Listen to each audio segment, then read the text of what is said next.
তো তোমরা দেখতে পাচ্ছ তাদের আন্দোলনে ইতিমধ্যে শরীয়তপুর পলিটেকনিকে সেনাবাহিনী এটি সমাধান করতেছে এবং বিভিন্ন পলিটেকনিকে আন্দোলন কিন্তু জোরদার অবস্থানে আছে। এটি হচ্ছে টাঙ্গাইল পলিটেকনিক ইনস্টিটিউট এবং তোমরা দেখতে পাচ্ছ ভিডিও স্ক্রিনে যে পলিটেকনিক যে আন্দোলনগুলো, যে আন্দোলন 6 দফা যে আন্দোলন পলিটেকনিক শিক্ষার্থীবৃন্দের, এই 6 দফা আন্দোলন ততদিন পর্যন্ত তাদের দাবি বাস্তবায়ন না হবে ততদিন পর্যন্ত তারা আন্দোলন করে যাবে। তো এমনটাই তোমরা দেখতে পাচ্ছ।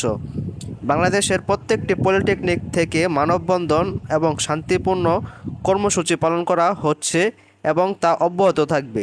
তোমরা ভিডিও স্ক্রিনে দেখতে পাচ্ছ। তোমরা যারা নতুন পলিটেকনিকে ভর্তি হয়েছো তাদের এইসব বিষয়ে অবগত হওয়া খুবই প্রয়োজন। যে ক্রাফট পলিটেকনিকে যে ক্রাফট রয়েছে এগুলো মূলত নন টেকনিক্যাল লোক, যখন নন টেকনিক্যাল লোক টেকনিক্যালে প্রবেশ করে তখন সেখানকার অবস্থা স্বাভাবিক থাকে না, অস্বাভাবিক হয়ে যায়, সেখানে পড়াশোনা হয় না। তো নন টেকনিক্যাল লোক দিয়ে কোনোভাবেই টেকনিক্যাল যে পড়াশোনা এটা আসলে করানো সম্ভব হয় না। তো এইসব বিষয়গুলোতে তোমাদেরকে আরও সচেতন হতে হবে। তোমরা যারা নতুন তোমাদেরকে এইসব বিষয়ে সচেতন হতে হবে। তো তোমাদের যে সিনিয়ররা যে আন্দোলন করতেছে, তোমরা যখন পলিটেকনিকে আসবে তখন তোমাদেরকেও এই আন্দোলন করতে হবে, ক্রাফট হাটাও আন্দোলন। তোমরা এই বিষয়ে সবাই সতর্ক থাকবে। ক্রাফট হাটাও আন্দোলনে তোমরা সবাই সতর্ক থাকবে। এটি হচ্ছে খুলনা পলিটেকনিক। তোমরা দেখতে পাচ্ছ বাংলাদেশের প্রায় সকল পলিটেকনিকেই এই আন্দোলন চলমান আছে।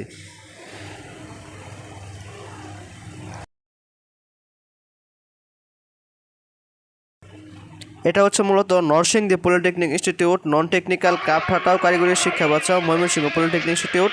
তো 6 দফা দাবি আদায়ের লক্ষ্যে মহাসড়ক অবরোধ করে টাঙ্গাইল কারিগরি শিক্ষার্থীদের বিক্ষোভ। টিএসসিতে খবর দিয়ে ক্রাফটদের খবর দিয়ে টিএসসি আমাদের মোট হচ্ছে 6টা দাবি। 1 নাম্বার দাবি হচ্ছে 2021 সালে অবৈধভাবে কিছু ক্রাফটের নিয়োগ দেওয়া হয়েছে। আমরা তাদের আমাদের প্রতিষ্ঠানেও দেখতে চাই না, আমরা তাদের আমাদের অধিদপ্তরেও দেখতে চাই না।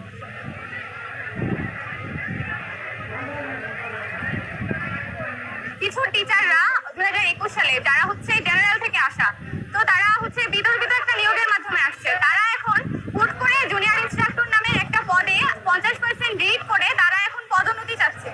আমরা এখন বর্তমানে চাচ্ছি না আমাদের কারিগরি সেক্টরগুলোতে জেনারেল থেকে আসা কোনো শিক্ষক আমাদের যন্ত্র পরিচালনা করুক।